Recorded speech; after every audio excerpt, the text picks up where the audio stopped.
Bilang pakikiisa sa pagdiriwang ng ika-83 araw ng Kagitingan, nagbigay-pugay si Pangulong Bongbong Marcos sa mga veterano ng World War II sa kanilang katapangan at pagiging makabayan.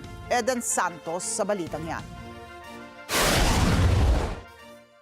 Pinangunahan ni Pangulong Ferdinand Marcos Jr. ang bansa sa paggunita sa ika-83 anibersaryo ng Araw ng Kagitingan sa Mount Samat National Shrine sa Pilar, Bataan. Ito ay may temang kabayanihan ng veterano, sandigan ng kaunlaran ng bagong Pilipinas, kung saan ay itinatampok ang mahalagang papel ng mga veterano sa paghubog ng pagunlad ng Pilipinas at umaayon sa pananaw ng administrasyon para sa isang mas malakas, mas matatag na bansa. Ang Pangulo ay muling nagbigay-pugay sa mga bayaning Pilipino na nagtanggol sa Bataan at sa lahat ng nagpakita ng katapangan at pagiging makabayan noong ikalawang digmaang pandaigdig. Binigyan din ni PBBM na ang kanilang pamana ay patuloy na nagbibigay inspirasyon sa bansa sa pagsisikap ng gobyerno na bumuo ng isang bansang karapat-dapat sa kanilang mga sakripisyo. Hinimok ng Pangulo ang mga Pilipino na tularan ng halimbawa ng mga bayaning ito sa pagsusulong ng mga layuning magpapaunlad sa buhay ng kanilang mga kapwa mamamayan. Wala nang hihigit pa sa sakripisyong ipinamalas ng mga bayaning ginugunita natin ngayon.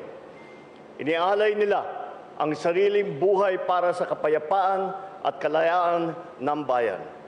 Dama ko po ang sakit at hirap na inyong tinamo sa kanilang maagang pamamaalam. Hindi lamang sila sa sundalo, hindi lang mga pulis ngayon, kundi pati na ang mga kafgu, mga bombero, mga inaasahan natin na magpapanatili sa kaayusan at kapayapaan ng ating bansa. Dumalo sa makasaysayang okasyon sina Japanese Ambassador Endo Kazuya at U.S. Embassy in the Philippines Deputy Chief of Mission Robert Ewing. Muling tiniyak ng dalawang bansang patuloy na mas matatag at mas malakas na relasyon sa pagitan nila ng Pilipinas, hindi lamang sa defense and security, economy, kundi maging sa iba't ibang larangan. Today, the bond between Japan and the Philippines has reached an unprecedented level of friendship and cooperation under the leadership of President Marcos. This is clearly demonstrated in our shared efforts to enhance security and law enforcement capabilities. On behalf of the United States, I would again like to extend my gratitude to all the service members joining us here today, and in particular to the veterans and their families who are here with us. Thank you for your service to your country. Thank you for your sacrifice, and thank you for embodying the best of the ironclad U.S.-Philippine alliance.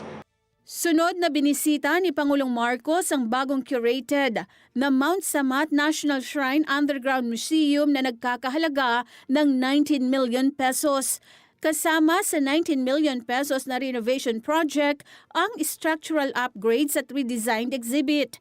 Muling bubuksan ang Underground Museum na may panibagong kwento na nakasentro sa legacy ng Bataan at sa mga bayani nito. Eden Santos para sa Mata ng Agila. Matatag, matapang, matapat.